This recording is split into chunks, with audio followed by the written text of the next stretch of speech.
Toledo going on the road against Illinois. Yes, I know. You don't need to go and get a Q-tip for your ears, guys. This is actually real. Toledo and Illinois. Yes, neither team is ranked in the top 25. I get it. I hear you. But what if I told you that both of these teams are receiving votes in the preseason top 25 to start the year? Who would have thought? Who would have thought 2023? It's been an interesting timeline, but here we are, barbecue on the titties. And Toledo is deserving of that special attention because Toledo, they come out, they are the defending champions of the MAC, and I actually do have them winning the MAC once again. But Illinois is no slouch either. Illinois, last year, they started out like 7-1. A team that might have just ran out of gas towards the end of the year, but I think this is different than what's happening over in North Carolina. I think Brad Bulimia, I know I butchered that name, so you could roast me in the comments if you want. I think he's really turning things around there at Illinois, and Illinois actually produces a decent amount of football talent. It's a little bit of an underrated state when it's in terms of producing quality college football caliber players. Let's not forget that. So let's go jump right into this game.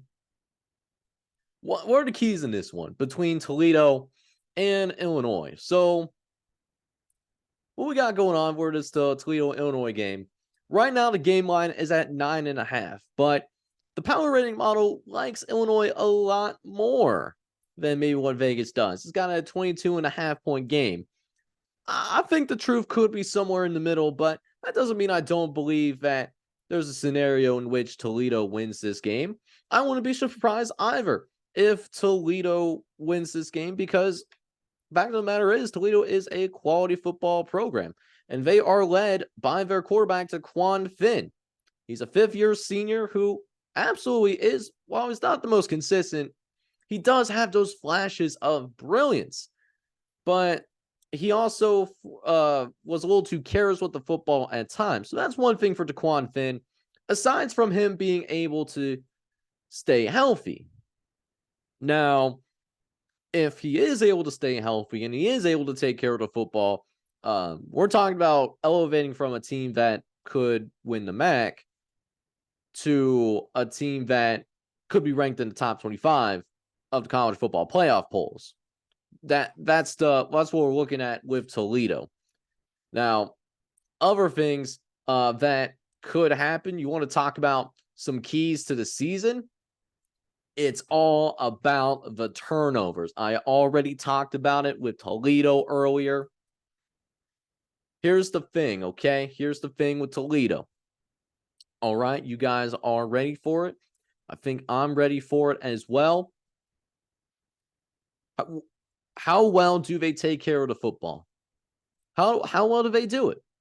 Because here's the thing. So if they give it up, if they turn the ball over 3 times or more, they're 0-4. Toledo does not win when they shoot themselves in the foot that many times. Even when it's just a couple of times, they went 1-5. That's where all their losses come from. But when they take good care of the football, let's say it's just 1 turnover or no turnovers at all. It's a perfect day in that perspective.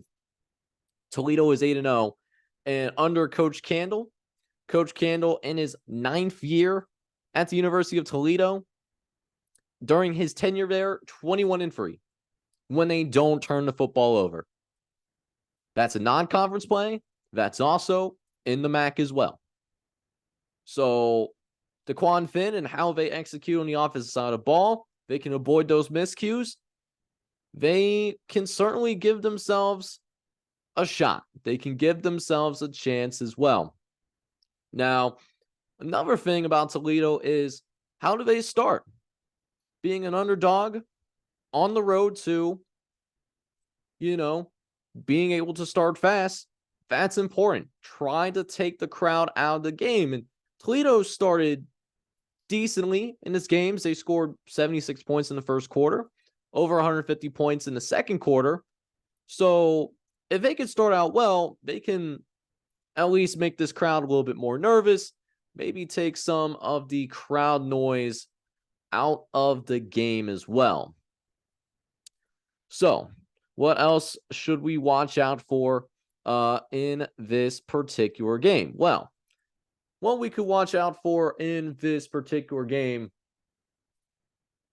how's that young secondary going to hold up? It is a pretty young secondary, and what we already established, Toledo can throw the football. They got the Quan Finn. They're more than capable of throwing this football around. That's also will be something to watch beyond this game. Next week, they'll go and play Kansas. They'll take on Jalen Daniels, who's a preseason Big 12 Player of the Year type of guy. So do guys like Drew Aller. He could be a big deal. So we know what the first 3 games are looking like for Illinois. How's that secondary hold up? Because Devin Witherspoon, he's not there anymore. He cannot be there to protect you anymore. He was a top 10 pick for a reason. Now, that being considered, when Illinois did do a good job of holding up against other quarterbacks, let's say they allow less than 200 yards. When they did that, Illinois was 8-1 last year. That's why they got all of their wins. But when they were getting cooked in the air, they were not winning games. It's that simple. They cannot get cooked through the air by Quan Finn. If Quan Finn is cooking them through the air, it's going to be an issue. It could be an issue. Now, how could we see this playing out? Now, Brett Bulimia, I don't know why I'm butchering his name, but I guess words are hard, right? Running the ball is going to be vital for Illinois. Illinois ran for 166 yards a game. They are very good at running the ball and stopping other teams from doing that as well. Less than 100 yards a game. Another thing too, penalties. Are they going to be more disciplined for penalties this year? Because last year they were called for nearly 800 yards of penalties. That is a significant amount for a team that has more of a ground and pound style. So because Illinois was a little bit more run heavy offensively, those penalties are amplified. And I think we saw that as well in that second half of the season last year. So that's another important matter. And then, of course, also for Illinois, starting fast helps. And they were good with starting fast. 82-32 being the score in the first quarter. If you look at all of the 13 games, I think, yes, 13 games that Illinois played last year. They were not in the Big Ten championship game.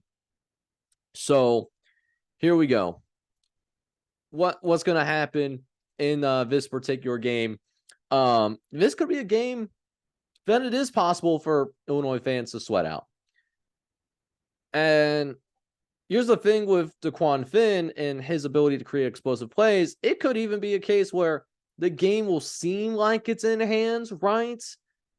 But then Toledo will have, those 1 or 2 drives critical in the game, throughout the game, that are going to be moments where, man, those could have been moments where Illinois really could have pulled away, but instead here they are.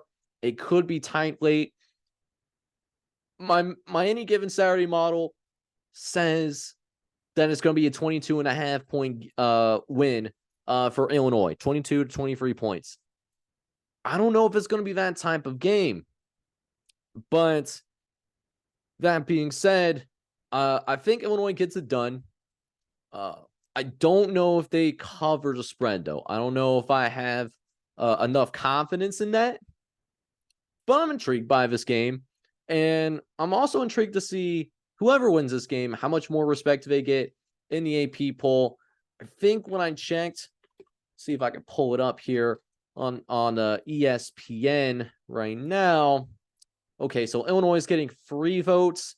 Toledo's getting 4 votes. What do either team get more respect depending on the outcome of the game? Like maybe not get ranked in the top 25, but maybe at least being that top 30, 35 range, because neither team is that. Should be a sneaky good game, though. even though it might not be as high octane as the other games that we previously talked about.